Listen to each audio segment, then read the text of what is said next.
You're listening to Win-Win, an entrepreneurial community with your host, Ben Wolf. And welcome to the Win-Win podcast. This is Ben Wolf, your host, and this is the official podcast of Wolf's Edge Integrators, a team of fractional integrators, COOs that have owned or run businesses, take our clients to the places where we've been before and they want to go, again, because we've done it before. And with that, I want to get into introducing our guest today and our topic today, which is the topic of rebuilding team trust, like when that was either never built or has been degraded by things that have happened and currently in a degraded state. So rebuilding team trust. And our guest today talking on this topic is the founder, coach, and team trainer at Vivid Performance Group. That is Kim Baker. And you can learn more about her and her work at vividperformancegroup.com. That's vividperformancegroup.com. And with that, I welcome you, Kim Baker. Nice to have you. Thank you, Ben. This is so exciting to be part of this. I keep up with your postings on LinkedIn and see the fabulous guests you have. So it's awesome for me to get to sit in the seat with you today. And I appreciate that. And I appreciate you making the time to teach about rebuilding team trust, because it's the foundation upon which everything else that we build in our business is built. Because without people, without teams, nothing can happen. You can have the best strategy, the best systems, the best tools, the best processes. Without the right people, nothing works, nothing happens. And without trust as the foundation for the culture that you have in the business, people are not going to be effective, even if they would be technically or theoretically the best people. I would love to hear from you, I guess, just a quick 2-minute background to give everybody who is listening to or watching this some context to understand sort of where you came from and how you got to be talking about what we're talking about today. Yeah. So I have always had a passion for improving, going back to childhood, and then out of college, got into sales, right? And as a salesperson, man, you've always got a quota. It's always tough. Then was in the medical device space, had the opportunity to create the training function for a disruptive global technology. In that, I loved working with my HR business partners. I love the whole performance management, talent management aspect of it. Said, well, when I leave the corporate gig, I want to hang my own shingle. This is the kind of work I want to do. And I call myself a optimistic, pragmatic, improveaholic because, and it's not because I think we're broken as people, it's because we have so much potential. And what really got me jazzed, I think even more about this, is when I was running sales training and we would see people in a 2-week span come in with a confidence level of, let's say, a 3 out of a 5 to be able to sell our product. And the way we brought it together, in 2 weeks when they left, they were at a 4 or 4.5 because their competency had changed, right? Well, in selling skills and our product, we could achieve that in 2 weeks. But when it comes to people and relationships and soft skills, it takes longer, right? And we're always learning and improving. So that was my passion when I started my own business. In COVID, what really shifted was a focus from my business being maybe 40, 50% teams to now about 70% teams, because everybody was coming out of the woodwork and, oh my God, what can you do for teams? It was such a crazy time. That got me into more focusing on teams and then into the trust, whether it's, trust within a team, trust in the organization, trust in a leader's relationships, right? So, in a nutshell, that's how I got to be sitting here today with you talking about team trust. Well, I appreciate that. And what I would love is, can you share a story, an example, something that's happened, preferably with excruciating detail, about what things were like, right? Where where trust was never built or where it was degraded. And we're not talking about the way forward, we're talking about like how it was, or like, paint a picture that people can see themselves or their teams in the picture, something that's happened, a situation that you've seen. Sure, sure. So, this trust topic, there's a feast around it, no doubt. Before I give you that, I want to do a little bit of table setting, so to Okay. speak, because this will make what I have to say in terms of what was happening, how we worked with the team to rebuild. This will all make more sense. Plus, what I have to share will just be much more actionable for folks. So, first and foremost, I'm a certified trust implementer. Why do you need a certified trust implementer? Well, because trust is difficult, right? We know it's really important, but we don't know how to get there. Why is that? Well, there's a lot of myths and misconceptions around trust building, around trust breaking, what it is. And then because we don't really understand trust, when we go about trying to rebuild it, we take missteps, right? Mm. So it's because we didn't do the proper diagnosis, if you will, right? So if I go to the doctor and he prescribes, pain reliever, but for my headache, but I really had a brain tumor, that's not the what we would say a fit for purpose solution, right? So we have to really understand what's going on or not happening with trust. So a couple things to understand is that day in and day out, we don't all talk the same language about trust. That word means different things to different people. If I sat and talked with you, Ben, and said, tell me what trust means to you, you're going to give me examples that somebody else would not share. And what would look like a trust breaker to you may not at all break somebody else's trust, right? So we tend to have our own definition of what trust is. We judge ourselves and others by it, right? And most of us day in and day out do intend to be trustworthy. The other thing that makes trust building a challenge is that our propensity to trust others will impact others' ability to trust us. We don't all show up in the workplace with the same willingness or ability to trust others. It's rooted in our personality, it's rooted in our experience. So your listeners day in and day out have individuals showing up, to the physical office or the Zoom or whatever it is, who have had, some of them very, very disappointing and even harmful experiences when it comes to trust. The people that they should have been able to trust have let them down. That's important to know because when people show up, they're not necessarily willing to trust others. They're skeptical.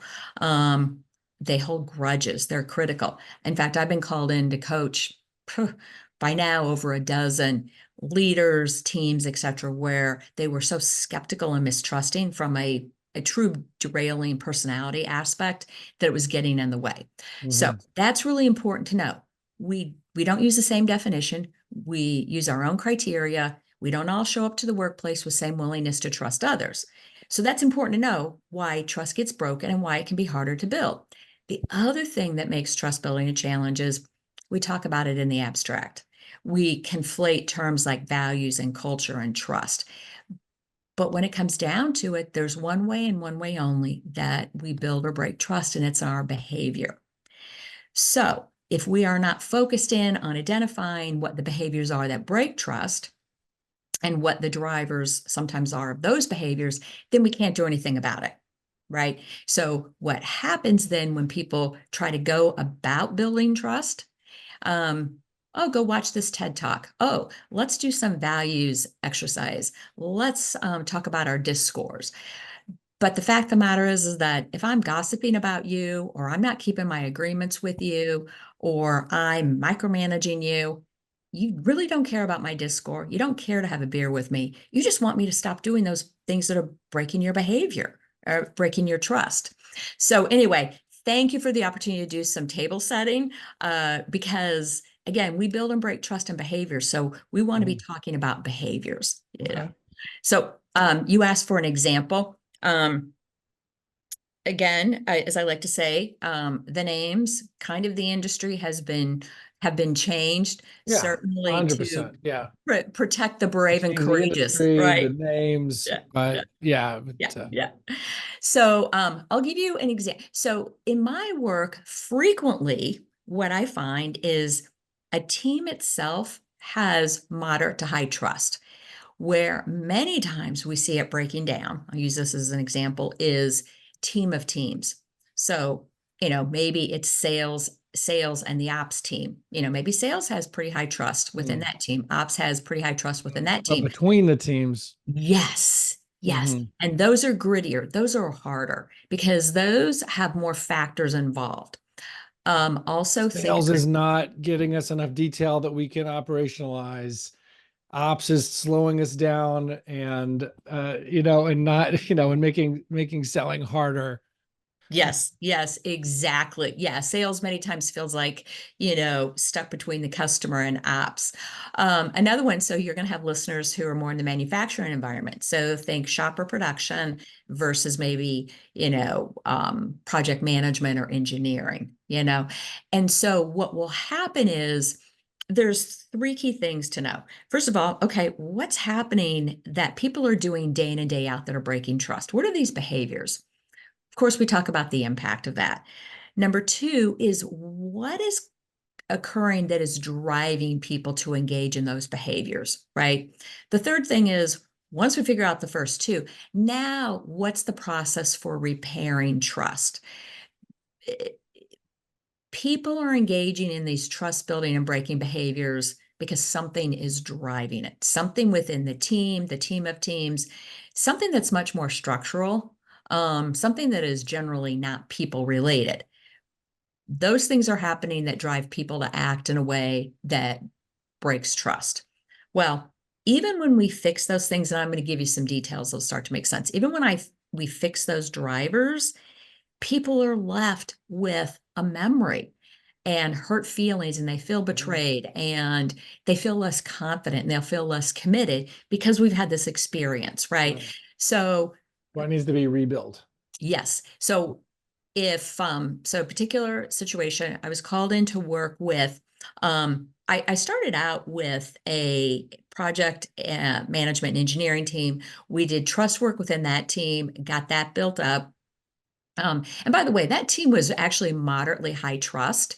So, but we got them to a higher level, cleaned up some stuff where they were struggling, which was they were not giving each other feedback at all. So taught them how to do that. They got a lot better at that. Meaning Which what? helped. There were problems, but they didn't. Yes.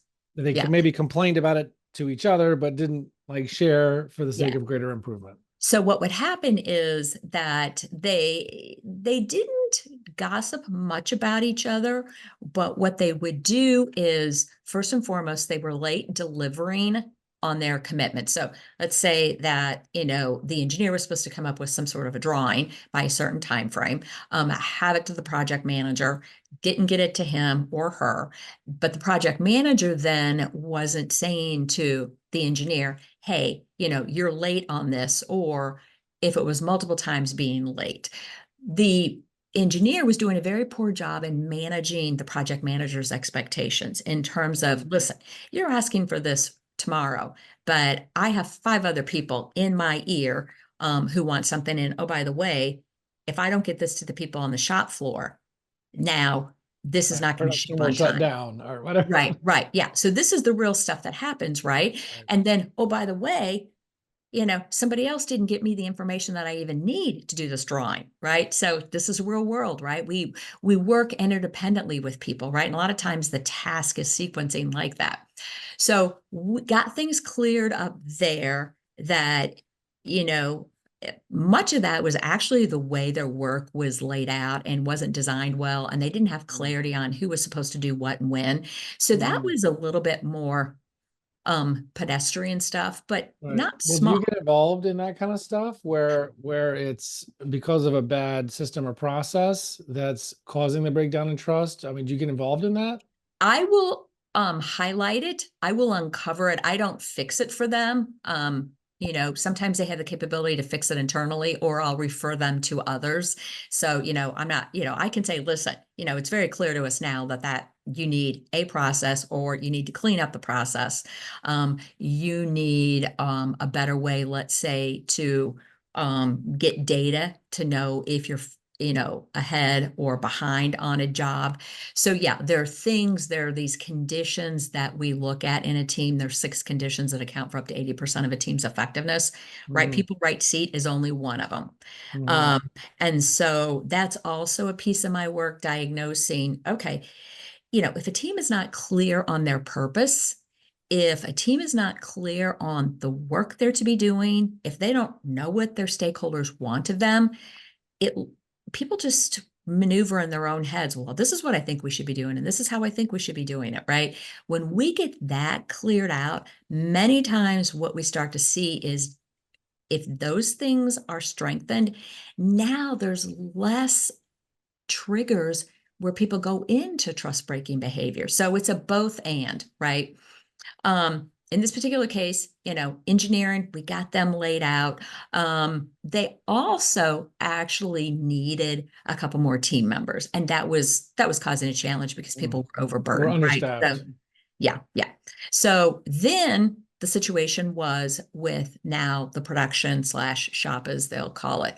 All right, bringing them together. So the brought them together, actually did what is called a team trust assessment. So I interviewed members of the teams individually, understood that there was a lot of blame storming, right? Individually, when they're on their own, engineering and project management is blaming production because they didn't get something done on time or they did something wrong.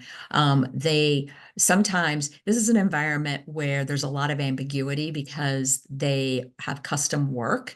And so while we ask our employees to be flexible and work in the gray and take some initiative, then when they take the initiative that we didn't want them to take, then we slap their hand. Well, we don't manage expectations right. So that was happening in the shop. So then over a series of, years, even decades, resentments build up. Because what happens is that even though you have turnover, new people come in and the old guard, really starts poisoning the well, right? Well, you can't trust those people, yeah, watch out. They're going to say they're going to get you the information and they won't, things like that. So really, really broken trust. And again, it's multifactorial. So did my interviews, did the team trust assessment, and identified, and in this assessment, we break out behaviors that build trust and break trust, right? Most trust breaking in our workplace is not intentional. People are acting in ways that are self-serving to them, but yet they're not connecting the impact to others. So we identified the behaviors that where they actually had some strengths. We identified what was weak. So for instance, terrible job at managing each other's expectations, right? Engineering and project management wouldn't say to the shop, okay, you're actually not going to get that final design on Friday like we told you, so they wouldn't answer emails. They would evade. They wouldn't give the information that was needed. So then the shop, was humming along thinking we're going to get this information. Well, then you have a lot of lost productivity because if they knew they weren't going to have the information, they would have moved jobs around, right? So what you start to see is the bigger, broader impact to people, culture, and the results of the organization. And when we talk about trust building, it's a journey. We don't build trust in an event. When we talk about this, it's really an evolution of your people, your culture, and your business results through trust building. When we work on these behaviors, when we work on them together, when we have a shared language, then we can get a better outcome. So the impact to the full organization, because between project management and engineering and the shop, that's what makes that baby hum, right? Yeah, sales is bringing in the business, but it's got to be designed. Project's got to be managed, got to be produced, right? Yeah. So in this case, you had a lot of animosity between the two groups. And the other thing that happens is that when senior management recognizes that it's an issue and they don't do anything about it, then people lose faith in their leaders, right? They lose confidence and they don't trust their leader. Another level of trust degradation. Absolutely, right. And then what happens is that, and so in this particular, and this just, has tentacles that go out. But in this particular case, we identified these behaviors. So, managing each other's expectations.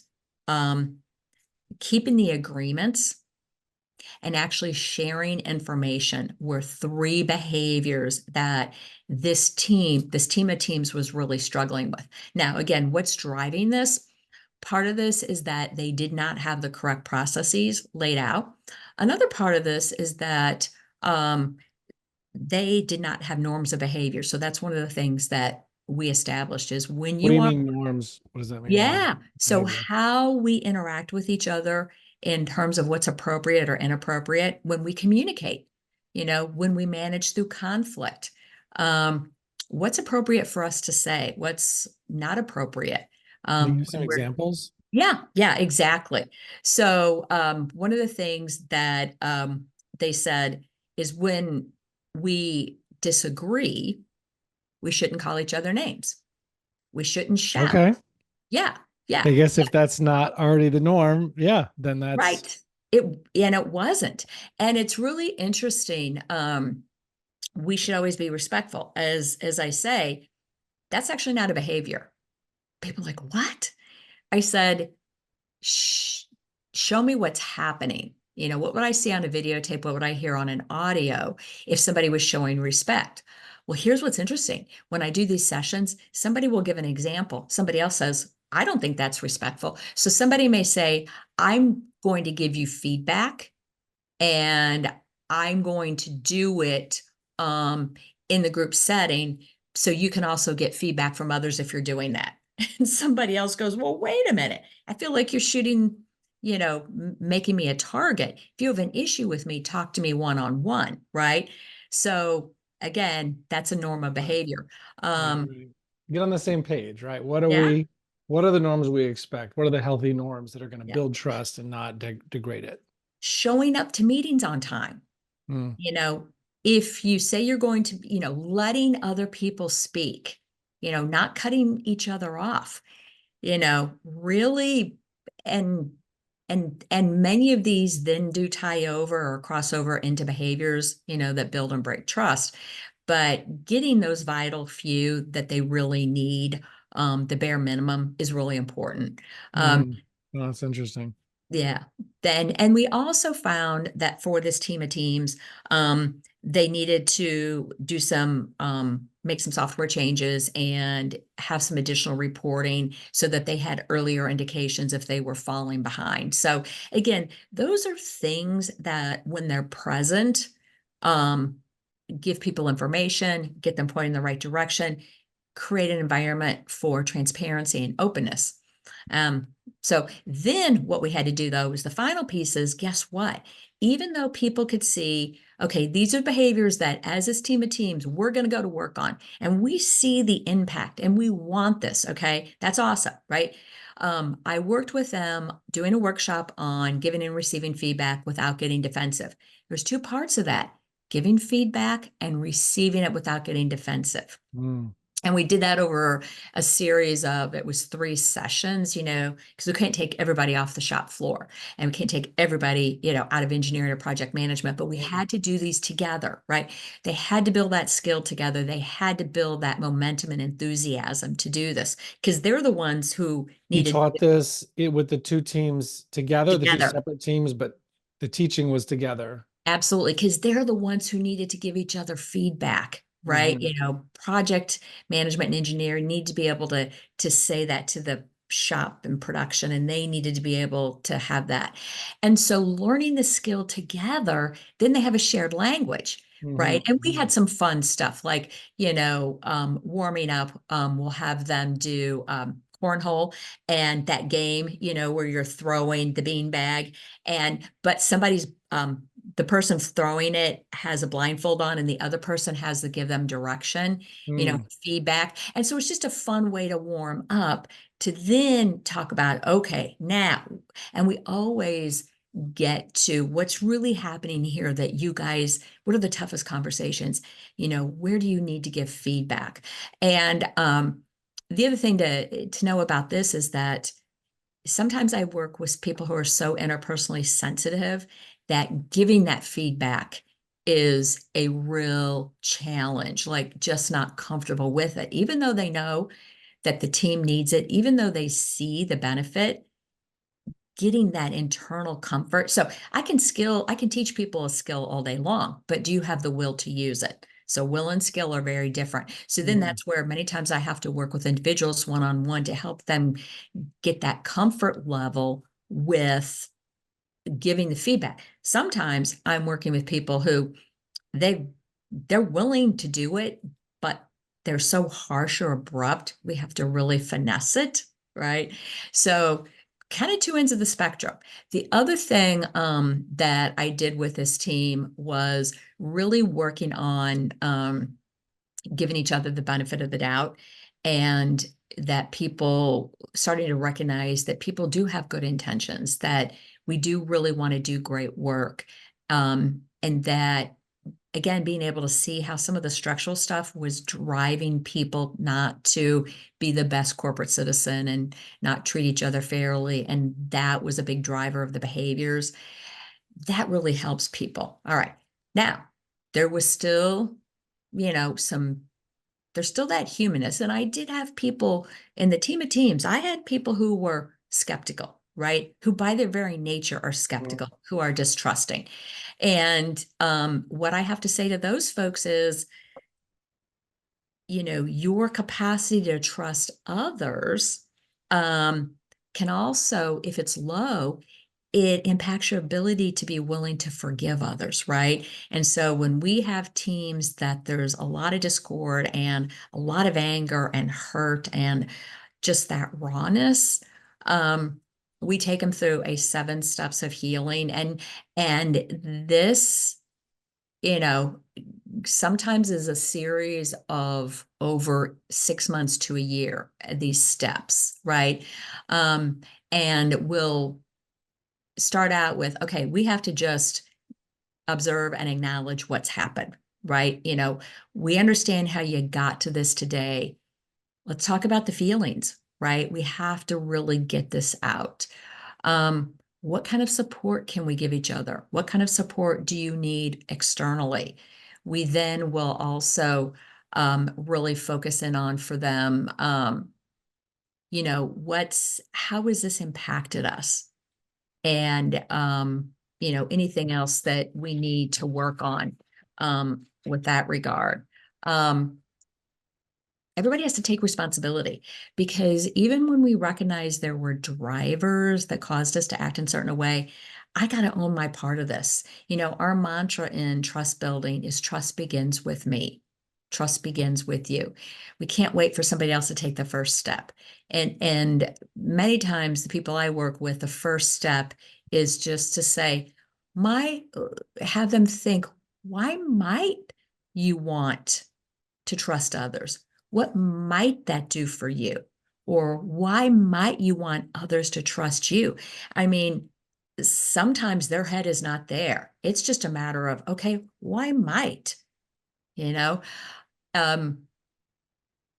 have to forgive themselves. There's trust is really, there's a 3-legged stool, if you will. Self-trust, trust in others, my capacity to trust others, and then others trust in me. In the work environment, if I am not willing to trust others, to give them the benefit of the doubt, to think that they did not mean to harm me, and if others don't see me trustworthy, as you said, nothing matters. You can have the best process, quite frankly. You can have the best task design. You could have an overall fantastic culture, but in a team, and we see subcultures in teams all the time, if that team doesn't trust, it doesn't matter. So we then also, forgiving yourself and others, like I said, and then letting go. And this process is not necessarily linear, because sometimes when we are, one of the things I think I didn't mention is looking, how can we reframe this experience? So we had this experience as a team of teams. We are hurt. We are raw. We figured out what's driving it. We're making great strides. Like, we can see that, but we still, because we've got this rawness, we know we're not giving our full selves to this. How do we move through this? And besides the things I just mentioned, one of the steps in this is reframing the experience. How can we take now what's happened? what we've learned, what we're beginning to accomplish. How can we put that in a different frame? How can we see that in a more positive light that will allow us to move on? And sometimes through that, more feelings surface, right? And so if you said to me, Kim, well, okay, if you got a team and so we actually assess a team and their scores will fall into a bucket of high, moderate, low, or very low. You might say, well, Kim, okay, you got a team who's very low, and besides everything else you've done, they need to go through this 7 steps of healing process. How long is it going to take? 6 months, 9 months, a year? I can't tell you, because until these feelings come out, because so much of it's about the people, right? But what I find is that, again, when they recognize behaviors that are building or breaking trust, when they start to work on it, when they understand and clean up some things and these conditions that can trigger lower trust behaviors, people get motivated. Because a lot of times what happens, well, not a lot of times, always what they happen is that there were things in the environment outside of our control that triggered us to act in not our best ways, that we recognize we're not the best and we want to change. So withholding information, gossiping, sharing confidential information, shooting the messenger, not managing expectations, not taking your input, right? These are all examples of behaviors that will build or break trust.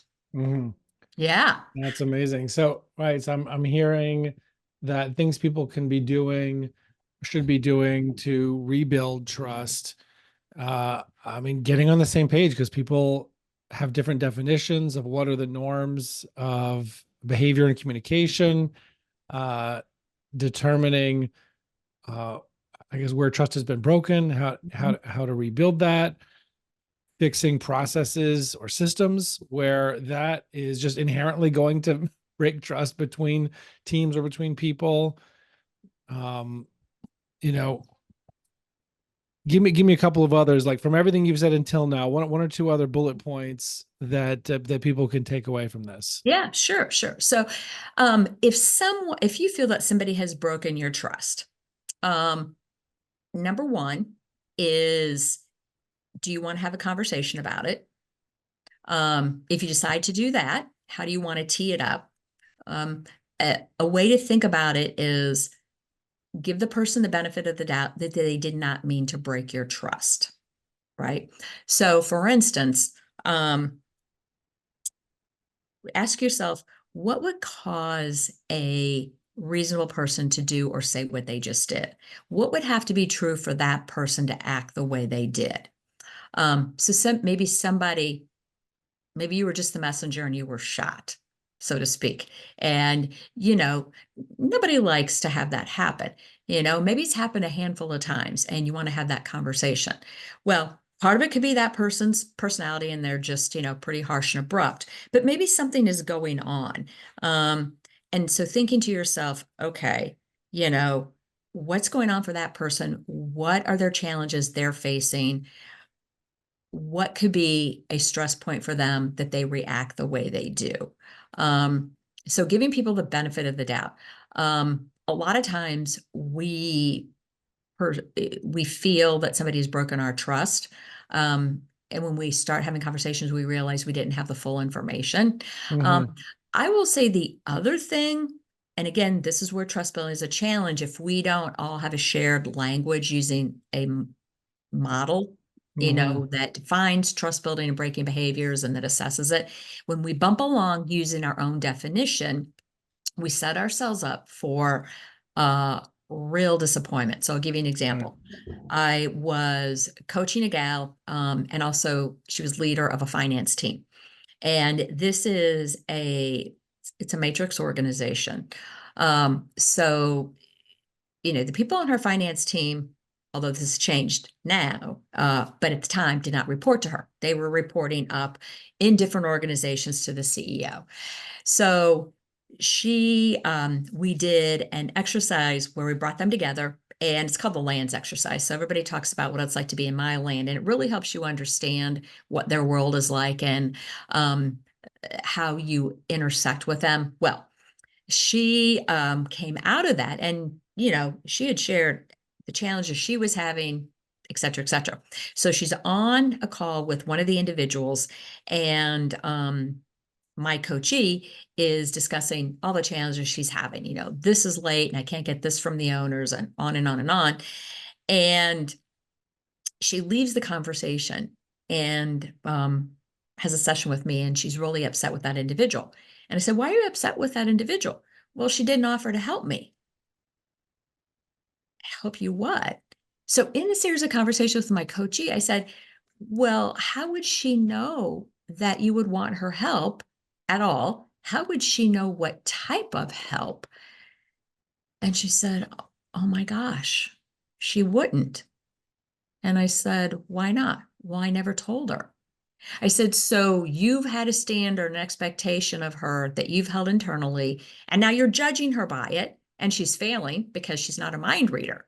And she said, oh my gosh, well, you know what? We do this all the time. It's amazing. Again, using our own definitions, how, I mean, and I will say too, because I get this a lot, this person isn't doing that, or that person's not doing that.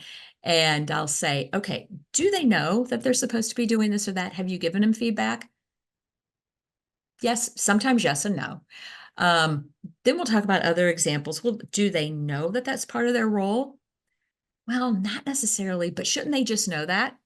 Yeah, that is something I've for sure seen that come up so often. It's just again and again and again, clear communication, and then follow up. I mean, it's just so important. Managing those expectations. And so, Ben, I will say laughingly, I will say, okay, let me ask you, when that person was hired, did you profile them for their mind reading skills? And we laugh because of that's a course funny way. that would be crazy, right? But we all do it. I'm aware of it. So I really try to watch myself that I'm not doing it, but I'm actively on guard for it because it's my world. But yeah. No, this is great stuff. And I really appreciate you making the time teaching about how to rebuild team trust when it was, never actively been worked on. You also interestingly said that it's, generally speaking, we're coming from a place where it's good. And it really has to be not just built, but it has to be destroyed. Right. Through behaviors that happens, and a number of the things that we could do to get better at it. Truly appreciate you making the time, teaching us about this. And again, vividperformancegroup.com if anybody wants to learn more. But Kim, just truly appreciate you making the time and teaching today. Wonderful. Thank you so much, Ben. My pleasure. And everybody else, will see you on the other side. Thank you. You're listening to Win-Win, an entrepreneurial community with your host, Ben Wolf.